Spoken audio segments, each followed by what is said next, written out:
मध्य प्रदेश के गुना जिले के प्रसिद्ध टेकरी धाम में श्री हनुमान जन्मोत्सव के पावन अवसर पर 5,000 से अधिक श्रद्धालु देर रात से ही मंगला आरती में भाग लेने के लिए एकत्रित हो गए। टेकरी मंदिर ट्रस्ट के प्रवक्ता राजेश अग्रवाल के अनुसार गुना शहर ही नहीं बल्कि आसपास के अंचलों से भी लाखों की संख्या में श्रद्धालु टेकरी धाम पहुंच रहे हैं। रात 12:15 से ही मंदिर के पट खोले गए हैं, जिसके बाद से दर्शनार्थियों का तांता लगा हुआ है। सुबह 4 बजे की मंगला आरती के लिए श्रद्धालु रात 2 बजे से ही मंदिर परिसर में पहुंचने लगे थे। श्रद्धालुओं की सुविधा के लिए शहर की विभिन्न सामाजिक संस्थाओं और सेवाभावी लोगों ने टेकरी जाने वाले मार्गों पर स्टॉल लगाए हैं, जहां शीतल जल, शरबत और शिकंजी निःशुल्क वितरित की जा रही है। टेकरी धाम परिसर में लगे मेले में सैकड़ों छोटे बड़ी दुकानें लगी हैं, जिनमें बच्चों से लेकर बड़ों तक के लिए झूले भी आकर्षण का केंद्र बने हुए हैं। मेले में टेकरी ट्रस्ट, नगर प्रशासन, नगर पालिका और पुलिस प्रशासन की ओर से सुरक्षा और भीड़ नियंत्रण के व्यापक इंतजाम किए गए हैं।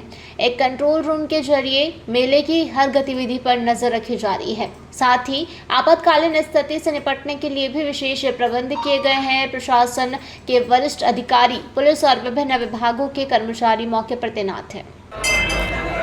आपके द्वारा आज हनुमान जन्मोत्सव हनुमान टेकरी से द्वारा मनाया जा रहा, प्रवक्ता जी हैं, क्या संदेश देना चाहते हैं, क्या विशेषताएं हैं आपके द्वारा?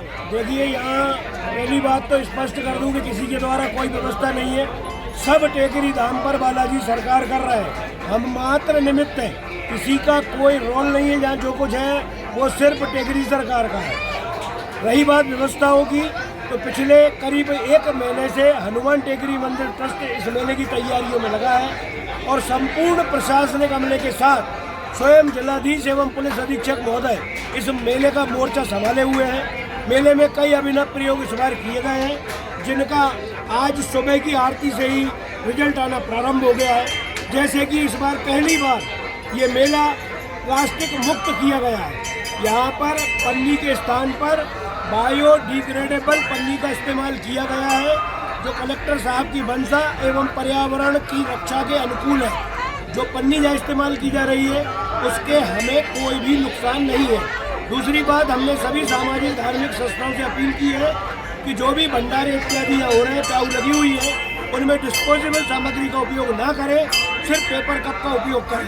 तो सभी ने इसको बात को माना भी है और इससे निश्चित ही हमें लंबे समय में बहुत लाभ दिखाई देंगे।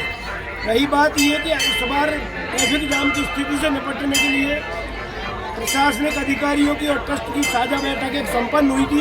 उसमें निर्णय लिया कि बूढ़े बालाजी से टेकरी तक कोई भी दुकान नहीं लगाई जाएगी। तो इस बार आप देख रहे होंगे कि यातायात कहीं बाधित नहीं है और कहीं भी टेकरी से बूढ़े बालाजी के बीच में हनुमान टेकरी मंदिर ट्रस्ट द्वारा दुकानें नहीं काटी गई है। तो निश्चित ही लोगों को बड़ा उत्साह है और मैं आपके चैनलों के माध्यम से सभी को इस ऐतिहासिक और परंपरागत मेले के शुभ अवसर पर श्री हनुमान जन्मोत्सव की बहुत बहुत बधाई एवं शुभकामनाएं देता हूँ। गुना से रणधीर चंदेल की रिपोर्ट। बिरबल, हमारे महल की ये क्या बुरी हालत हो रखी है। इंस्पेक्टर साहब, यही है वो दरिंदा जिसने हमें दीवार में जिंदा चुनवा दिया था। गिरफ्तार कर लीजिए इन्हें। अनार करे तुमको तो मैंने जिंदा दीवार में चुनवा दिया था, तुम बाहर कैसे आई? जहां मैंने तो आपसे पहले ही कहा था कि अनारकली को बाप जी एएसी ब्लॉक से बनी दीवार में चुनवाते हैं, लेकिन आपने मेरी एक नहीं सुनी। अब भुगतो। बाप जी एएसी सीमेंट ब्लॉक्स, इसमें ना सीमेंट और रेत की जरूरत होती है, ना ही तराई करने की झंझट। लाल ईंटों के मुकाबले ये ज्यादा मजबूत, किफायती और फायदेमंद है, क्योंकि वाटर प्रूफ के साथ साथ ये साउंड प्रूफ भी है। काश मैंने अनारकली को बाजी ब्लॉक से बनी हुई दीवार में चुनवाया होता तो मुझे ये दिन नहीं देखना पड़ता। आप जहांपना जैसी मूर्खता न करें। अपने घर, भवन या मकान को बाप जी एएसी ब्लॉक से ही बनवाएं। बाप जी एएसी ब्लॉक्स, स्टील से मजबूती।